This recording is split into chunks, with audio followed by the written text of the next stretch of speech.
À Londres aujourd'hui, dans la célèbre maison de vente Christie's, les enchères s'envolent.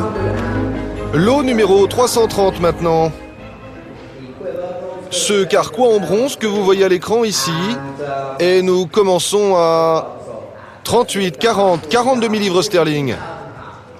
50 000, 55 000, 60 000 à gauche, 70 000, 80 000 livres. Par téléphone, deux collectionneurs surenchérissent à coups de dizaines de milliers d'euros. Ils se disputent ce carquois du Moyen-Orient antique. Un roi y rangeait ses flèches il y a plus de 2800 ans. 150 000 livres. 160 000. 170 000. 170 000 livres. 180 000. Est-ce que quelqu'un veut renchérir? On est à 180 000 livres sterling. 180 000 livres. À juger. Soit 205 000 euros. À ce prix-là, les acquéreurs sont évidemment fortunés. Ils sont marchands d'art, conservateurs de grands musées ou collectionneurs privés, tous passionnés par les splendeurs de l'Antiquité orientale. Il y a une émotion. Ça, c'est une boucle d'oreille égyptienne. Ça veut dire que quelqu'un l'a portée. Ça veut dire que ça a traversé le lobe d'une oreille d'un de nos ancêtres autour du bassin méditerranéen. Donc c'est extrêmement émouvant. Si j'ai assez d'argent, enfin si mon mari me donne assez d'argent, j'aimerais bien acheter ces deux pièces. Ces deux statuettes en bois, je les adore. Combien ça vaut? Plus de 50 000 euros. Mais bon, qu'est-ce qu'on peut acheter pour 40 ou 50 000 euros aujourd'hui? Parmi les objets vedettes de cette vente aux enchères, les trésors des plus anciennes civilisations de l'histoire. On ne les retrouve aujourd'hui qu'en Irak. Ces petits cylindres en pierre servaient de sceau il y a 5000 ans. Sur cette tablette en argile est gravé un texte cunéiforme, première trace d'écriture connue dans l'histoire. Des trésors envoûtants, mais aujourd'hui entachés d'un terrible soupçon. Ces boucles d'oreilles en or, par exemple, saisies en 2008 chez Christie's à New York, avaient été volées en Irak pendant la guerre. Des milliers d'antiquités issues du trafic ont été vendues par des groupes terroristes irakiens pour financer leurs activités. L'homme qui tire la sonnette d'alarme s'appelle Matthew Bogdanos, un colonel des Marines envoyé à Bagdad en 2003 pour lutter contre les trafiquants d'art. On a vu que dès 2004-2005, les organisations terroristes, spécialement Al-Qaïda et les groupes islamistes sunnites, dans la province d'Al-Anbar, dans l'ouest du pays, ont commencé à taxer le trafic et les mouvements des antiquités. Ils ont compris qu'il s'agissait là d'une importante source de financement. Ce n'est pas leur première ressource. Cela restera toujours le kidnapping et les rançons, mais une source importante quand même.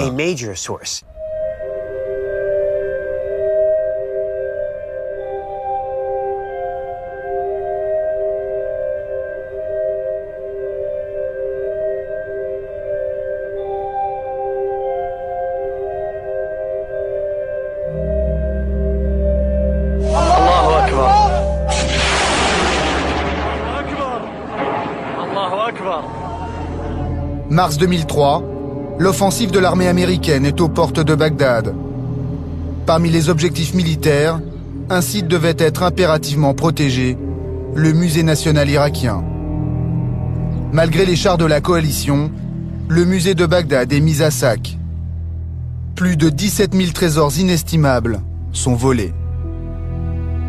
C'est le point de départ d'un pillage sans précédent du patrimoine irakien. 7 ans plus tard, nous retournons en Irak. Notre enquête commence dans le sud du pays. C'est dans cette région que les pillages ont été les plus intenses.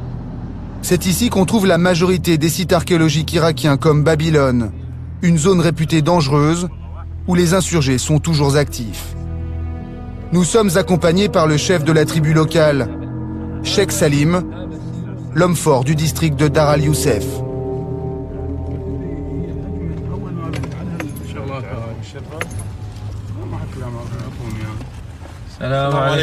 Bonjour. Qui vous a autorisé à venir ici? Bonjour monsieur l'agent, je suis le cheikh Salim Al-Amaïdé. On va visiter le site archéologique et on revient.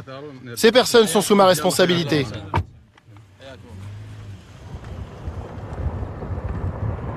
Au beau milieu du désert, Cheikh Salim ne se déplace jamais seul, ni sans armes.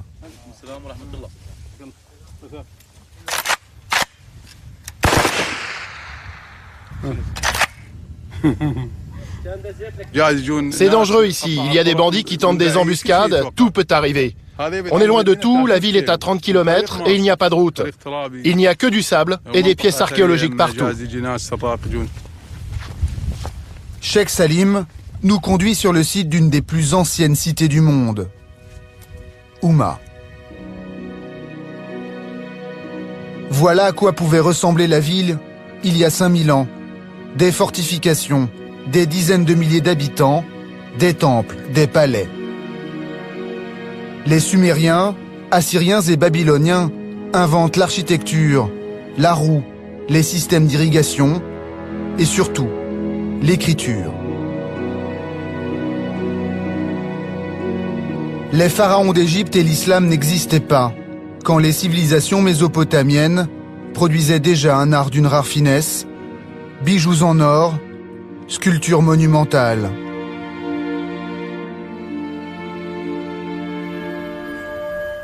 De ce patrimoine historique, il ne reste plus rien aujourd'hui. Un paysage lunaire, des trous à perte de vue, le résultat de 7 années de fouilles sauvages. Ces trous ont été faits par les pilleurs. Ils volaient nuit et jour, venaient par centaines, par milliers. Ils avaient des armes et des véhicules, ils étaient très organisés, et nous on ne pouvait rien faire. Le chaos qui a suivi la chute de Saddam Hussein fut fatal, pour Houma, comme pour la plupart des 10 000 sites archéologiques non islamiques d'Irak.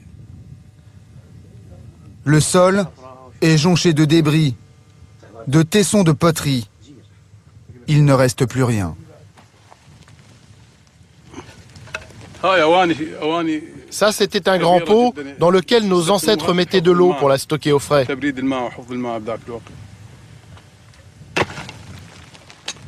Cette civilisation utilisait cela il y a plus de 4000 ans. C'est la plus ancienne de l'histoire, celle qui a inventé l'écriture. Cette ville, c'était la capitale du monde.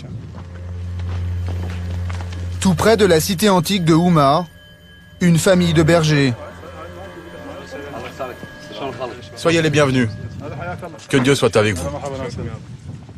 Je vous en prie, entrez. Dans un dénuement total, ils vivent tous les jours avec la menace des pilleurs de trésors. Dans cette région, l'insécurité est permanente. On est menacé par les pilleurs qui volent les trésors archéologiques. On ne voit personne dans la journée. Ils viennent la nuit. Toutes les nuits, on voit de la lumière sur la colline, là où vous êtes allé aujourd'hui. Et ça continue toujours? Oui, bien sûr que ça continue. Il y a toujours de la lumière sur la colline.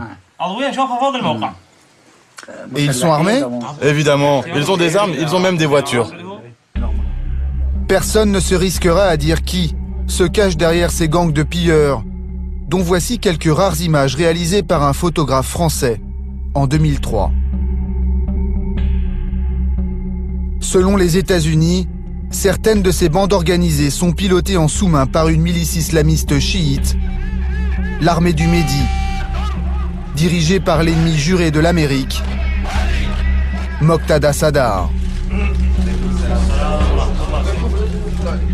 Ces troupes ont longtemps fait la guerre aux Marines américains, à Najaf, à Sadar City et dans le sud de l'Irak jusqu'en 2009. Les hommes de Moqtada Sadar contrôlaient de grands territoires dans le sud du pays, près de Nasiriyah, là où les sites historiques comme Houma sont les plus nombreux. Il est clair pour nous que le parti de Moqtada Sadar a organisé ou permis d'organiser le pillage des sites pré-islamiques dans un pur intérêt financier. D'après nos renseignements, les milices confisquaient des antiquités à des pilleurs. Ou alors, les milices leur rachetaient les pièces volées à un prix dérisoire. Ils sont donc devenus propriétaires des antiquités. Et ils avaient parmi leurs sympathisants des marchands d'art, surtout dans le sud du pays. Et c'est comme ça qu'ils se sont inscrits dans le trafic.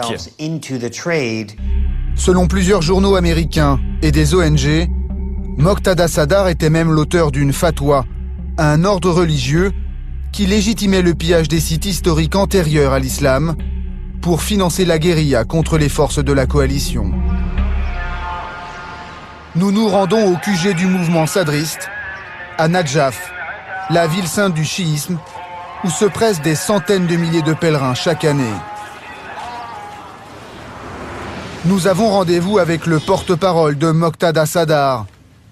Salah Al-Obeidi nie que son parti ait un jour délivré une fatwa autorisant le pillage. Je n'ai jamais entendu parler de cette fatwa. Je n'ai aucune information à ce sujet.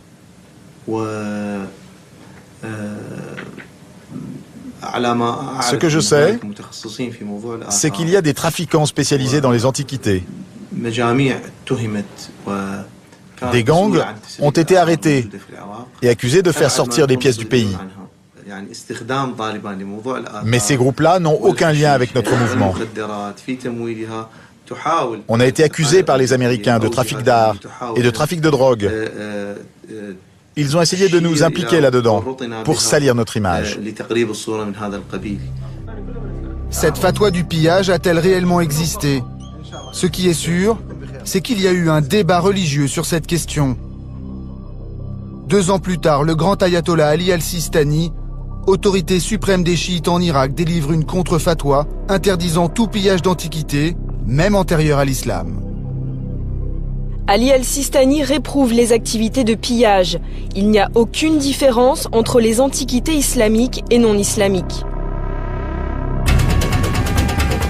Aujourd'hui, ce sont les douaniers irakiens qui ont la charge de la lutte contre le trafic d'art. Ils ne patrouillent jamais sans être lourdement armés.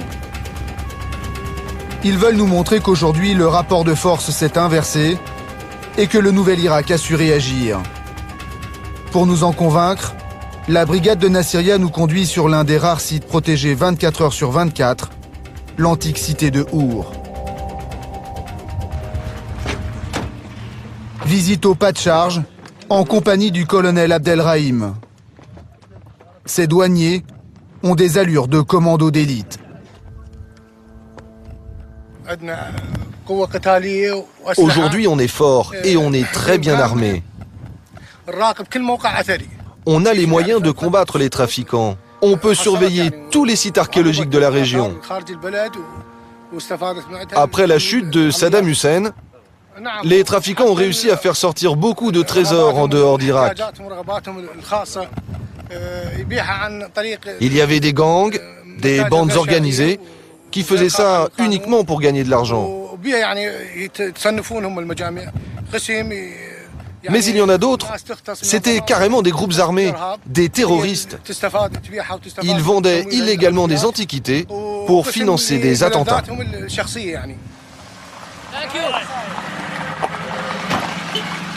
L'ennemi numéro 1 du colonel Abdelrahim, ce sont les milices islamistes, proches d'Al-Qaïda. Jusqu'en 2008, elles étaient particulièrement actives dans le célèbre triangle de la mort, une zone entre Fallujah, Bagdad et Latifiya, où les attentats et prises d'otages étaient quotidiens.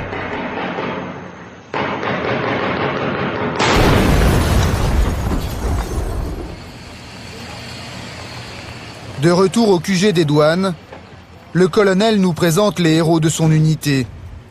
Parmi eux, une escouade de 7 hommes tombés sous les balles des islamistes. Voici les martyrs. Ils ont tous été tués dans une embuscade tendue par des terroristes. Les douaniers venaient de saisir 81 pièces archéologiques comme celle-ci chez un trafiquant. Des tablettes cunéiformes et des sculptures fraîchement sorties de terre. Ils ont ordre de les transporter à Bagdad pour les mettre en lieu sûr. Les 7 douaniers prennent la route à bord de 2 pick-up. La traversée du triangle de la mort leur sera fatale. Ils tombent dans une embuscade d'Al-Qaïda, à 50 km de Bagdad. Voilà le rapport, chef. Voilà, mon colonel. C'est le rapport d'enquête sur l'embuscade. L'attaque du convoi d'antiquités a eu lieu à 10h02 sur la route de Bagdad. Les terroristes portaient des uniformes de policiers. Ils ont mis en place un faux barrage de police avec des voitures de type Opel et BMW de couleur noire. Ils étaient équipés de fusils d'assaut et d'armes lourdes. Ils ont coupé la circulation pendant 2 heures sans que personne ne se rende compte de la supercherie. Quand le convoi des douaniers est arrivé, les faux policiers ont arrêté et ligoté nos hommes. Ils ont pris leurs armes, puis ils ont ouvert le feu et les ont tous tués. Les forces américaines sont arrivées pour emporter les cadavres. Les terroristes avaient déjà pris la fuite en voiture avec les armes de nos douaniers et les antiquités. Ce genre d'attaque, c'est la signature des terroristes d'Al-Qaïda. Selon le colonel, cette embuscade n'était pas improvisée. Les terroristes étaient informés du chargement du convoi. Abdoulamir Hamdani est le directeur des antiquités à Nasiriyah. Il confirme l'implication des terroristes islamistes dans ce vol, comme dans d'autres. Un an après cette affaire, la garde nationale a arrêté un groupe de terroristes à Latifiyah. Dans une cache, ils ont trouvé des antiquités similaires à celles qui étaient transportées par les douaniers de Nasiriyah. Depuis cette histoire, personne ne peut plus nier que les terroristes ont un lien direct avec le trafic dans cette région.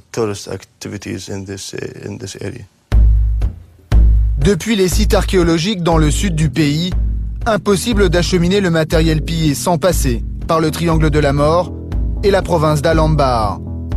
Jusqu'en 2008, les routes qui conduisent aux frontières occidentales sont largement contrôlées par les extrémistes sunnites, Al-Qaïda et l'armée islamique en Irak. On a eu des renseignements sur un groupe d'Al-Qaïda. Il opérait dans la province d'Al-Anbar, dans l'ouest de l'Irak. Au cours du raid, les terroristes ont été capturés et nous avons découvert une cache. Dans cette cache, il y avait tout le matériel du parfait insurgé. Des bombes artisanales, des explosifs, des masques, des armes de guerre, et il y avait aussi plusieurs caisses d'antiquités. Ce que les terroristes ont réalisé, c'est qu'ils pouvaient faire de l'argent en devenant les intermédiaires. Ce ne sont pas eux qui pillent les sites archéologiques. Mais les pilleurs, en revanche, savent que pour leur région, ils ont dès 2005 un intermédiaire incontournable. Ce nouvel acteur du trafic, ce sont les miliciens, les insurgés ou les terroristes. Ce sont eux qui prennent le risque de transporter les antiquités en dehors du pays, parce que c'est là qu'on fait le plus d'argent, et c'est là que c'est le plus dangereux. La route des trafiquants terroristes s'arrête en Syrie et en Jordanie. D'autres réseaux se chargent ensuite d'inonder l'Europe et les États-Unis. Retour à Bagdad. Toujours sous haute surveillance, le musée national pillé en 2003 est fermé au public.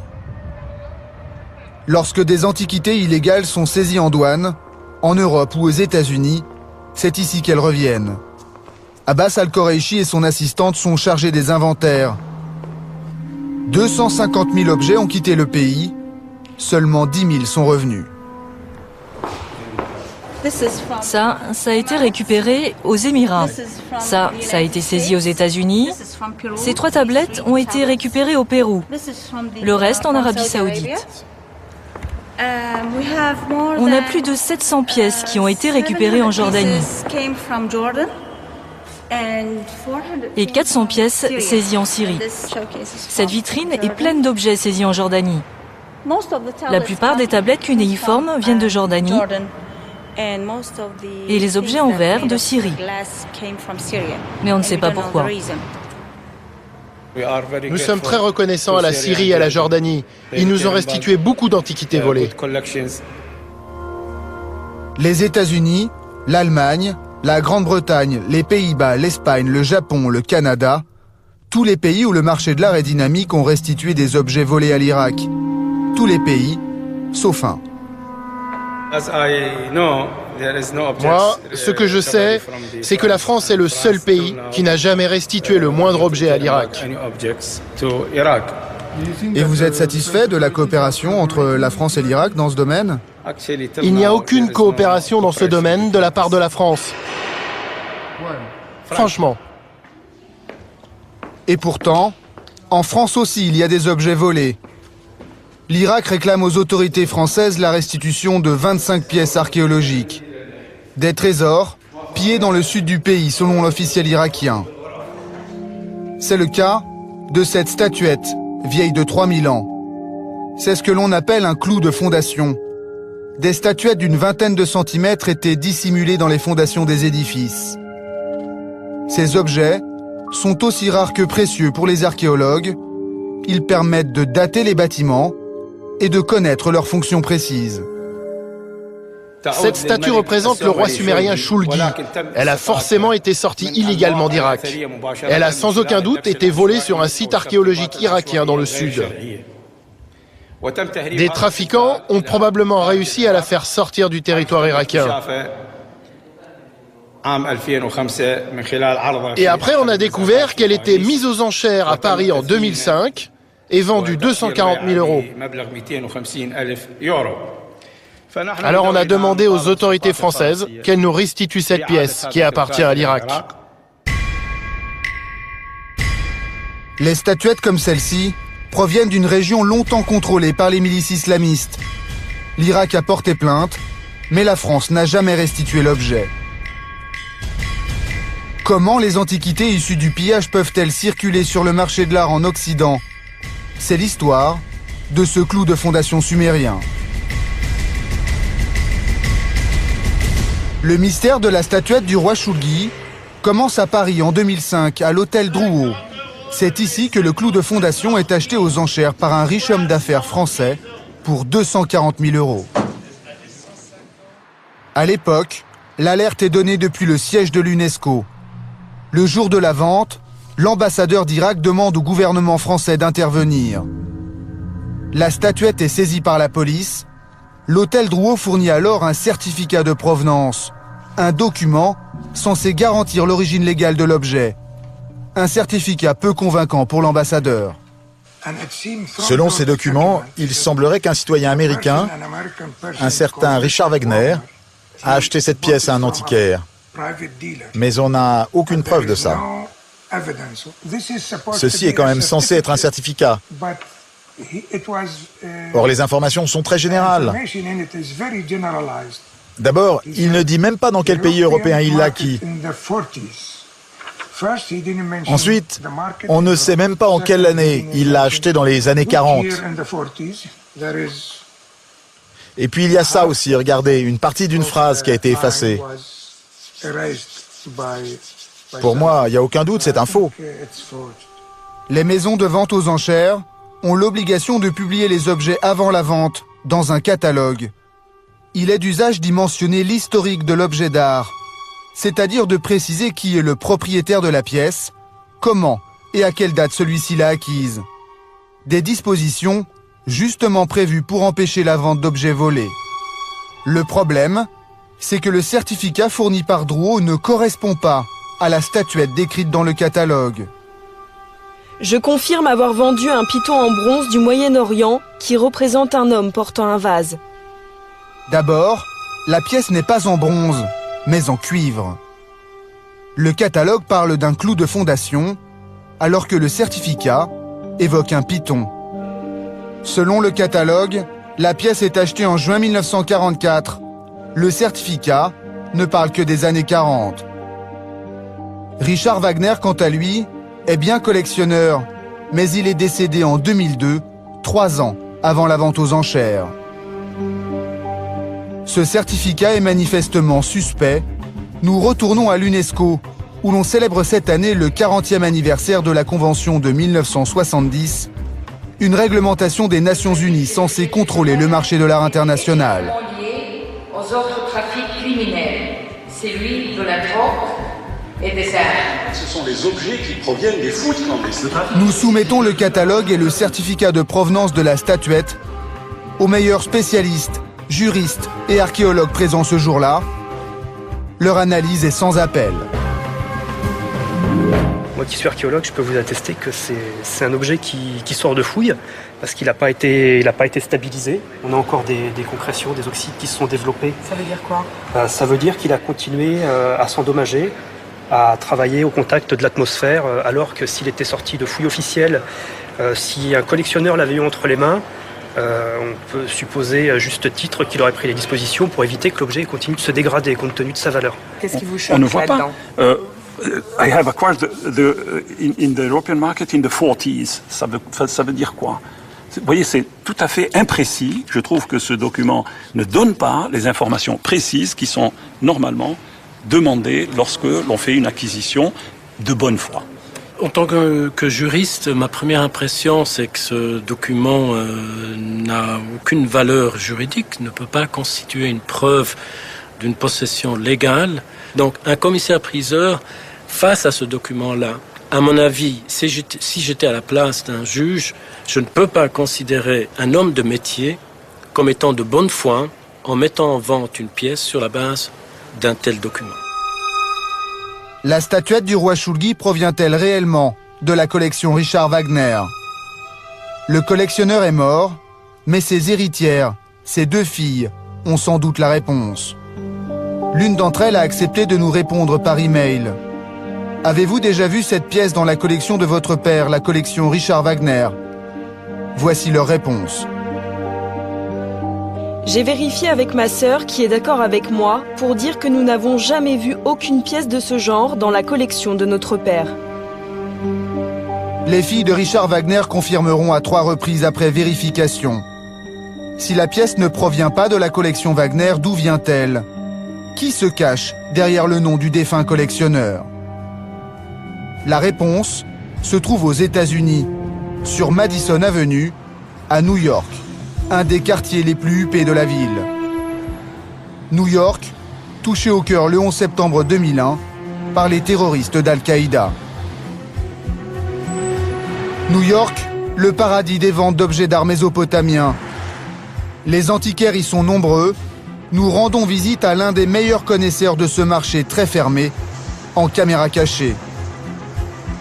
Un antiquaire particulièrement bien informé sur les ficelles du trafic, pour avoir été lui-même condamné par la justice américaine. Bonjour monsieur, comment allez-vous? Ça va. Vous vous souvenez de moi? Oui, je vous reconnais. On s'était vu à Paris, il y a 3 mois. Pourquoi cette pièce, censée appartenir à un collectionneur américain, a été vendue à Paris et pas à New York? Vous savez, les maisons de vente aux enchères à New York sont beaucoup plus attentives que les maisons de vente françaises. Que voulez-vous dire par là? En termes de documentation, de provenance, de déontologie. Vous savez, Paris, c'est... comment dire? Elle n'a plus la réputation de meilleure place du monde. Si vous saviez ce qui se vend à Paris, c'est un vrai bordel. C'est juste très mauvais pour le marché de l'art français. L'homme accepte de nous aider. Laissez-moi passer un coup de fil. Il téléphone à l'un de ses contacts pour découvrir qui est le marchand qui se cache derrière le nom de Richard Wagner. Je t'appelle parce qu'il y a une maison de vente aux enchères qui a vendu en novembre 2005 un python sumérien en cuivre. Ces pratiques illégales sont courantes. Cela n'étonne pas notre interlocuteur. Non, c'est ça, un clou de fondation, tu as raison. Apparemment, c'est un marchand d'art américain qui est le vendeur de la pièce. Tu sais qui c'est? La galerie Fortuna? Tu connais le nom de Wagner? Oui, c'est un nom utilisé par la galerie Fortuna, une collection bidon. Ah ouais, une collection bidon. Ouais, c'est une collection utilisée par Fortuna? Ouais, d'accord, il a utilisé le nom de Wagner après sa mort. Et tu me dis qu'il y a d'autres pièces qui ont été vendues aux enchères avec cette provenance bidon? La galerie Fortuna Fine Arts est située 2 pâtés de maisons plus loin sur Madison Avenue. À plusieurs reprises, nous avons tenté de rencontrer son propriétaire, Un certain Selim Dere, grand marchand d'origine turque. L'homme est donc averti que des journalistes veulent lui parler. Nous nous adressons à l'homme assis au milieu. Vous êtes Selim? Non, non, c'est pas moi, Selim. Il a pris l'avion hier soir. Il était censé être là aujourd'hui. Oui, mais il a dû partir précipitamment. Peut-être puis-je vous aider? Je cherche cette pièce en fait. Vous la connaissez, n'est-ce pas? Ah, ça me dit quelque chose. Je me souviens de l'avoir vue dans un catalogue. C'était il y a longtemps. Vous vous souvenez forcément de cette pièce. C'est Fortuna Fine Arts qui a vendu cette pièce. Oui, peut-être. Mais je peux lui en parler si vous voulez. Nous quittons les lieux avec le sentiment qu'on nous mène en bateau. L'un de nos informateurs nous fournit très rapidement une photo de Selim Dere. C'était bien l'homme assis au milieu, celui-là même qui nie être Selim. Moins d'une heure après, nous retournons près de la galerie. Et surprise, nous le retrouvons alors qu'il téléphone d'une cabine publique à 2 pas de sa boutique. Bonjour monsieur Selim Dere, excusez-moi de vous déranger, j'ai une petite question à vous poser. Non, je n'ai aucun commentaire à vous faire. Mais pourquoi vous voulez pas nous parler? Vous allez parler avec mon avocat. Je vais l'appeler tout de suite, mon avocat. Monsieur Dere, je voudrais juste savoir quelque chose, s'il vous plaît. Vous allez parler avec mon avocat. C'est lui qui vous répondra. Je n'ai rien à voir là-dedans. L'avocat de Fortuna nous confirmera que Selim Dere est bien le vendeur de la statuette du roi Shulgi, mais persiste à dire que Richard Wagner est bien l'ancien propriétaire de la pièce, sans en fournir la moindre preuve. Nous apprendrons également que Selim Dere est coutumier des descentes de police. Le FBI lui a saisi plusieurs objets d'art volés. En 2006, il était déjà dans le collimateur des autorités irakiennes, qui le soupçonnaient d'exposer en vitrine des trésors volés en Irak. Un certificat de provenance douteux, le nom d'un collectionneur, possiblement usurpé, la statuette du roi Shulgi a un pédigré bien mystérieux. Pourtant, tout cela n'a éveillé les soupçons de personne à l'hôtel Drouot, à commencer par le commissaire-priseur qui l'a adjugé, maître Claude Boisgirard. Il a pourtant l'obligation de s'assurer que les objets qu'il vend ne proviennent pas du pillage. Maître Claude Boisgirard n'est pas n'importe qui dans le petit monde de l'art. Il a été nommé par le ministre de la Justice pour siéger au Conseil des ventes volontaires. Une instance chargée du contrôle des commissaires-priseurs. Ce conseil vient de rappeler dans un guide les risques encourus par les marchands d'art dans le blanchiment d'argent et le financement du terrorisme. Le dispositif de lutte contre le blanchiment de capitaux et le financement du terrorisme confie aux autorités propres à chaque profession le soin de veiller au respect par leurs membres de leurs obligations en la matière. L'objet du présent guide est de sensibiliser les sociétés de vente aux obligations qui sont les leurs dans le cadre de cette réglementation et aux risques encourus en cas de négligence. Claude Boisgirard a-t-il été berné par le vendeur? A-t-il été simplement négligent?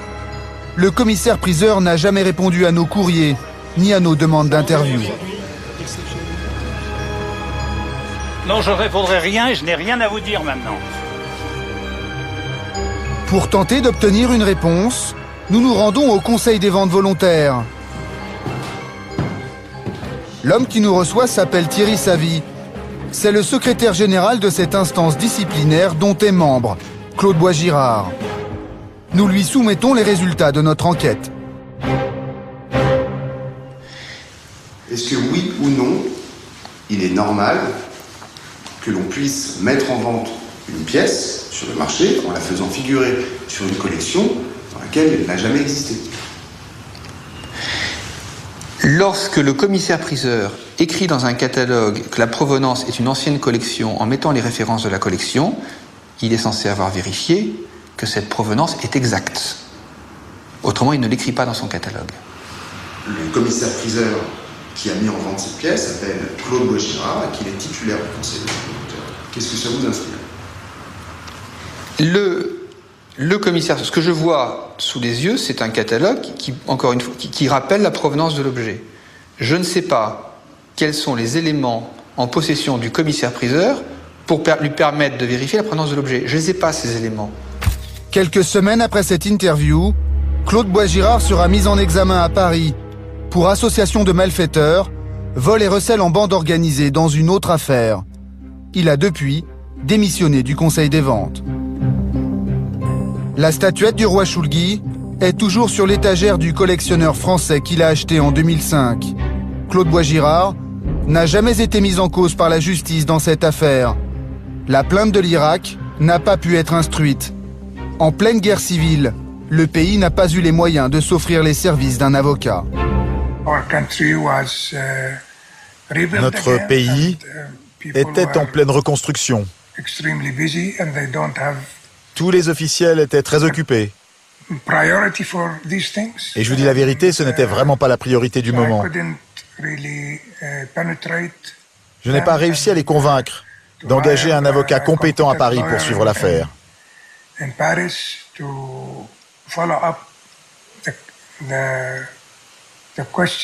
Et voilà, on a perdu la statuette. Face au pillage, les pays en guerre sont des proies faciles. Amateurs et marchands d'art savent en tirer parti. Direction, le Liban, plaque tournante du trafic au Moyen-Orient. Au nord du pays, la région de Baalbek est contrôlée par Hassan Nasrallah, le chef du Hezbollah. Ce parti islamiste chiite, fort de 10 000 combattants, est membre du gouvernement libanais. C'est une organisation classée terroriste par les États-Unis. L'ombre du Hezbollah plane en 1983 sur l'attentat suicide contre l'ambassade américaine à Beyrouth, 63 morts. 1983 toujours, le double attentat suicide du Drakkar tue 258 soldats américains et 58 français. 1986, il est soupçonné d'être derrière l'attentat de la rue de Rennes à Paris, 7 tués, 63 blessés. 2005 enfin, accusé d'avoir fomenté l'attentat à la voiture piégée qui a tué le Premier ministre, Rafik Hariri. Le Hezbollah, un groupe armé financé par l'Iran qui est régulièrement accusé par l'Amérique de parrainer les trafics d'armes et de drogue. Ce que l'on sait moins, c'est que le Hezbollah est aussi impliqué dans la contrebande d'antiquités. Le Hezbollah sait très bien qu'il y a de l'argent à faire là-dedans. Et ceci de deux façons. La première, en trafiquant les antiquités dans leur propre pays, c'est-à-dire en pillant les sites archéologiques au Liban. La deuxième, de loin la plus rentable pour le Hezbollah, c'est de taxer les trafics d'antiquités.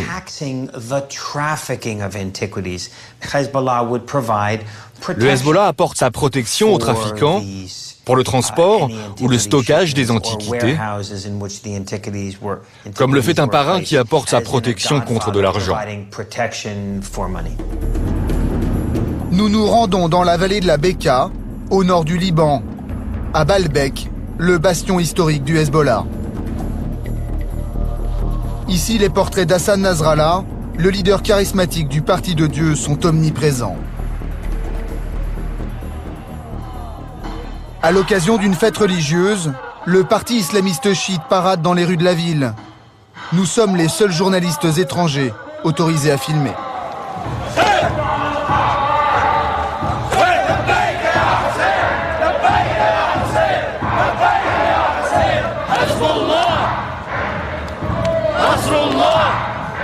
Parmi les militants, des adolescents et des enfants très disciplinés.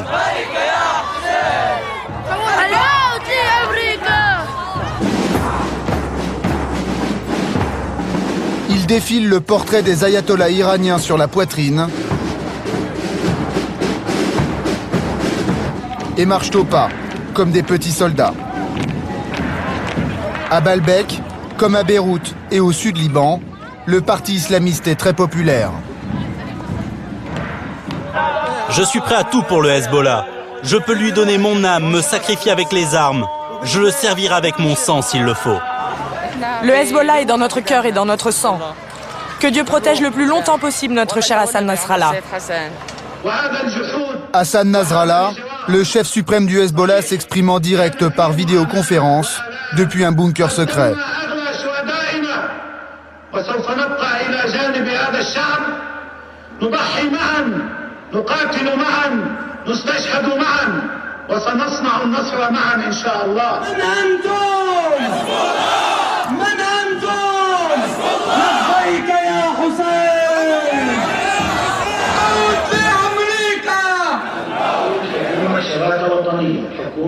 Au premier rang de la manifestation, l'état-major du parti est au grand complet. Parmi eux, un certain Mohamed Yaghi, ex-député du Hezbollah au Parlement libanais, actuel chef de file du parti dans la vallée de la Bekaa. Mohamed Yaghi, l'un des patriarches d'une puissante famille, impliquée dans le trafic d'antiquités.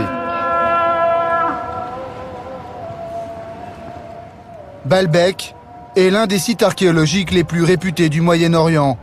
120 000 personnes viennent chaque année visiter ces ruines gréco-romaines. Nous avons rendez-vous sur les marches du temple de Bacchus avec un pilleur de trésors. Une petite main qui creuse sur les sites archéologiques pour survivre.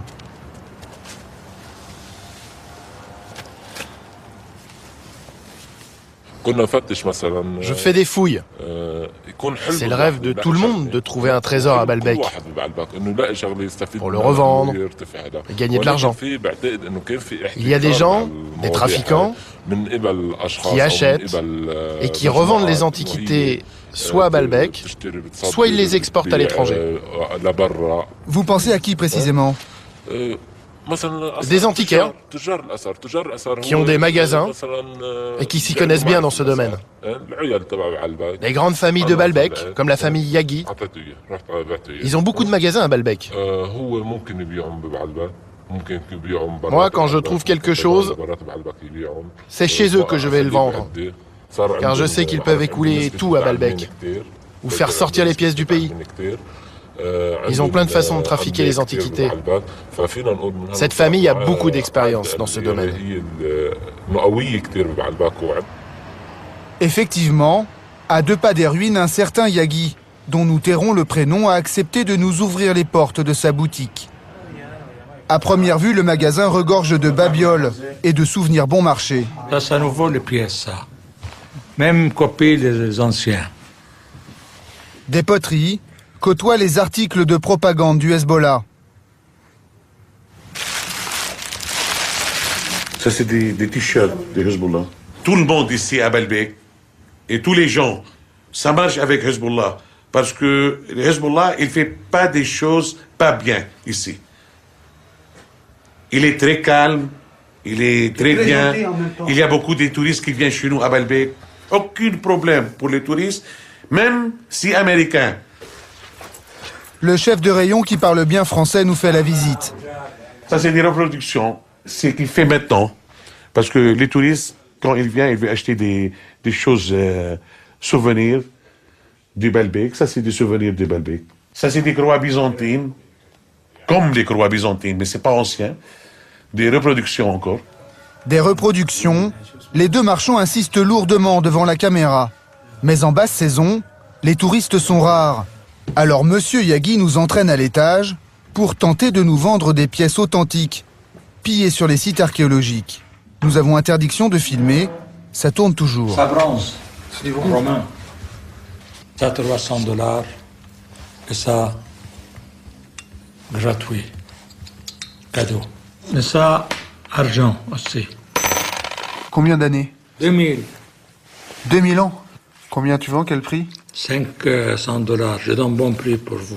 Ah, ça fait des belles pièces, hein. C'est authentique, ça ? Authentique, ça. Ça trop cher. Combien ? Ça fait 10 000. Euros ? Euros. Cette sculpture en albâtre est encore couverte de terre. Vendre des antiquités pillées est strictement interdit au Liban. Cet homme n'est pas le seul dans la famille Yaghi à vendre des antiquités. Ses cousins, Abbas et Farhan Yaghi, seraient les plus gros trafiquants de la région. Dans le quartier touristique de Baalbek, leur boutique est fermée depuis plusieurs jours. Les deux frères seraient en voyage à Londres. Nous partons à leur recherche dans la capitale du marché de l'art en Europe. Les deux frères ont un pied-à-terre dans le quartier musulman d'Edgware Road. Abbas, please. Nous surprenons l'un d'entre eux. Please, Mr. Yagi, just a question. Abbas Yagi sait que nous enquêtons sur ses activités. Mr. Yagi. Il nous ignore. I miss you in Lebanon. Mr. Yagi? Si nous nous intéressons aux frères Yagi, c'est parce qu'en 2001, ils ont vendu pour environ 100 000 $ cette écuelle byzantine en argent à un riche collectionneur américain. Le Hezbollah libanais est pourtant l'ennemi juré des États-Unis. L'acheteur s'appelle James Ferrell. C'est la 824e fortune d'Amérique. Un magnat du gaz naturel avec sa compagnie Ferrell Gaz, coté en bourse à Wall Street. C'est aussi un collectionneur peu regardant sur le profil de ses fournisseurs. En 2003, le milliardaire américain retrouve à Londres Farhan Yagi, l'autre frère. Ce que James Ferrell ignore, c'est qu'il est suivi par un détective privé ce jour-là. Ken Lodge espionne l'Américain pour le compte d'un collectionneur rival, Michel Van Ryn, un trafiquant d'art repenti. Nous avons été employés par un client, un collectionneur d'antiquités. Il nous a demandé de suivre M. James Ferrell parce qu'il le soupçonnait d'être en contact avec un certain Yagi et qu'ils pourraient avoir ensemble des affaires illégitimes. Nous avions pu localiser M. James Ferrell dans cet hôtel qui est de l'autre côté de la rue. Nous avions un dispositif de 4 détectives chargés de suivre M. Ferrell partout où il allait et d'identifier les gens qu'il rencontrait. En ce 2 avril 2003, vers 18h, le milliardaire américain quitte l'hôtel à bord d'un taxi, accompagné de sa femme et de sa secrétaire. Ken Lodge les prend en filature. Il refait le chemin avec nous. C'est le chemin qu'a pris le taxi. La filature de M. Ferrell et des 2 femmes qui l'accompagnaient s'est terminée juste ici. C'est là que le taxi les a déposés sur le trottoir et ils sont entrés dans ce restaurant ici à droite, le Bombay Palace. Voilà, on est devant l'entrée principale. C'est ici que James Ferrell a rendez-vous avec Farhan Yagi. L'enquête de Ken Lodge se poursuit à l'intérieur. Il s'installe juste en face de la table des 2 hommes et épie leur conversation. Monsieur Yagi était assis à gauche et Monsieur Ferrell était assis à côté de lui. Les 2 femmes juste en face. Nous avons eu de la chance que cette table soit libre ici, car on avait une très bonne vision de ce qui se passait. Le détective a tout consigné dans un rapport. Monsieur Yagi a fait référence à une urne en marbre. On n'a pas tout entendu, mais il a dit que je vous ai vendu. Puis Monsieur Yagi a produit des documents et des photos. C'est difficile de dire exactement ce que c'était, mais il a dit que le prix était entre 4 et 10 millions de dollars. Cet objet ressemblait à un plat, ou plutôt un plateau. L'objet était circulaire, avec des lignes qui se croisaient au centre. Cet objet ressemble étrangement à un plat byzantin en argent présenté dans le catalogue officiel de la collection de James Ferrell. Dans ce catalogue, on trouve la fameuse écuelle byzantine en argent vendue par les frères Yagi en 2001. Il y a aussi plus de 200 objets méditerranéens, aussi rares que chers. La collection vaut des millions de dollars. Une collection entachée de suspicion de la première à la dernière page.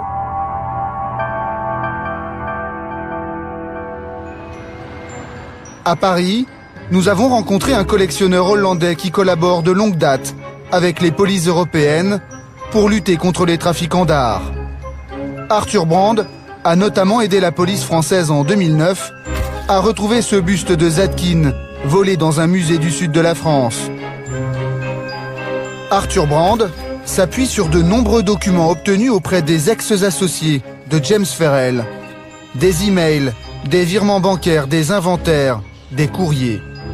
Il dénonce les conditions dans lesquelles James Ferrell a constitué sa collection personnelle. James Ferrell est un milliardaire américain. Il collectionne des antiquités depuis 10 ans et il les a publiées dans un catalogue. Ce qui me fait sourire, c'est que les 200 objets de la collection n'ont aucune provenance. Ce qui veut dire qu'il est possible que ces trésors aient été pillés au Moyen-Orient, en Turquie, en Syrie ou au Liban. James Ferrell a acheté certains de ces trésors à un intermédiaire au Liban, et on sait par différentes sources que la famille de cet intermédiaire est connectée au Hezbollah. Donc, quand M. Ferrell a acheté certains de ces trésors, et en envoyant de l'argent au Liban, d'une manière ou d'une autre, il a certainement payé le Hezbollah aussi. Rien n'empêche James Ferrell d'acheter des antiquités aux frères Yaghi. La collection est parfaitement légale. Mais pour le colonel Bogdanos, faire des affaires avec des intermédiaires proches d'une organisation accusée de terrorisme est moralement condamnable.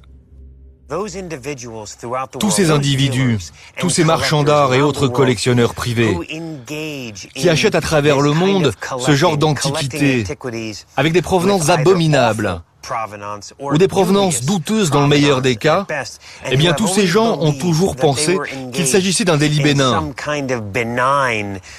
En réalité, ils financent indirectement le Hezbollah.